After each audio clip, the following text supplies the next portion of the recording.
This slow motion footage was shot using the DJI Osmo Pocket 3. There are a few ways that you can shoot slow motion on this device. They both have their pros and cons, so let's take a look. First, we're going to start with the actual slow motion video mode on the Osmo Pocket 3. With your device turned on, tap the bottom left icon, that's the video mode icon, and select slow. You'll notice it's probably defaulted to 1080. So here's where our first restriction comes into play. With 1080, you can do both 120 and 240 frames per second. With 2K and 4K, you're getting 100 and 120. But if you want to do 240, you're going to have to be shooting in 1080.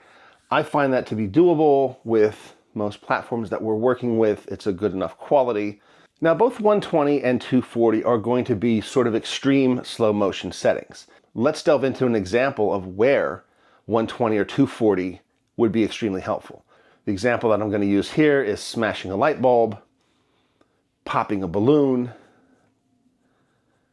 and maybe for commercial use, pouring water, pouring some type of liquid over ice, pouring cream into the coffee.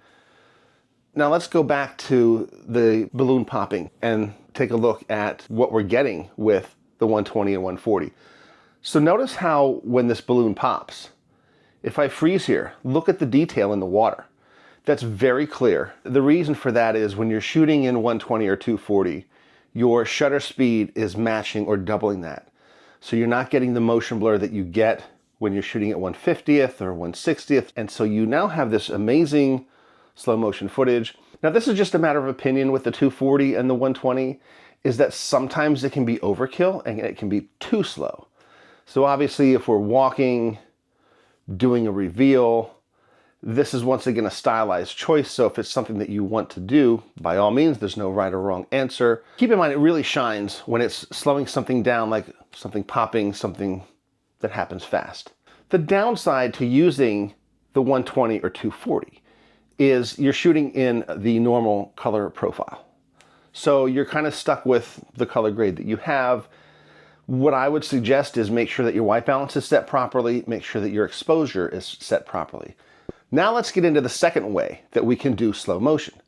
And that is by actually going into the regular video mode. So once again, hit the bottom left icon and just go into video. Now swipe up and select 60 as your frame rate. This is where I feel that the more cinematic approach to slow motion works. If it's somebody walking across the room, somebody running. Here's an example. I'm going to shoot footage of myself walking towards the camera. Here's the footage in 240. To me, that's a little too slow. Let's take a look at it in 120. It's not bad. It's still a little too slow for my liking, but let's take a look at it in 60. Now with this, I like the motion. I like the amount of time it's taking, but more importantly, I can apply a grade to it. It's the 10-bit DLog-M footage that gives you a little bit more room to manipulate in post. There's another trick, and it's used quite a lot.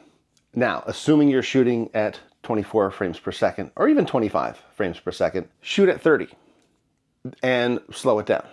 It's great for creating suspense or creating the sense that something's not right or something's off, or just bringing attention to something by taking it from 30 and slowing it down.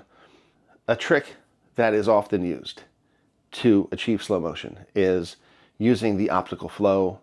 DaVinci Resolve has it, Final Cut has it, Adobe Premiere has it. It works great, but it's limited. How is it limited? It's limited by how slow you want the footage to be. So if you're shooting at something at 24 frames per second and you want to slow it down just a little bit, that's fine. But in this case of shooting the balloon, let me do this at 60. Here's how it looks right out of camera at 60 frames per second.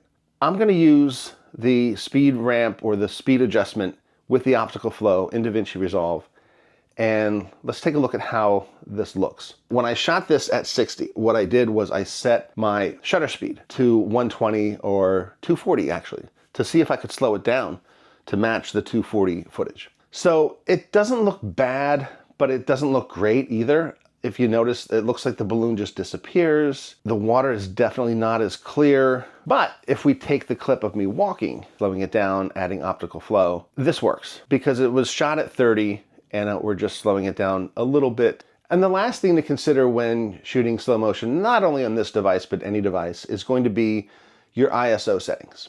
If you're using the automatic mode, you could end up getting really choppy footage.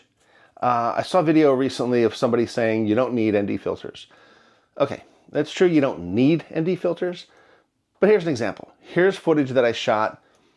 Granted, this is on an iPhone, it's on a train, did slow motion, didn't have an ND filter on there, and look at how choppy not only the regular play is, but even when it goes into slow motion. I'm looking at my histogram to make sure that there isn't too much light coming in, and making sure that it's not too dark, which could be another problem. Shooting at 240, you may need to add some light to it because of that high shutter speed. I'm curious if you've used the 120 or 240 setting on the Pocket 3. Did I miss anything that you find important when it comes to shooting slow motion? What are your thoughts on the optical flow? Thank you so much for watching, everybody. Take care of yourself, take care of each other.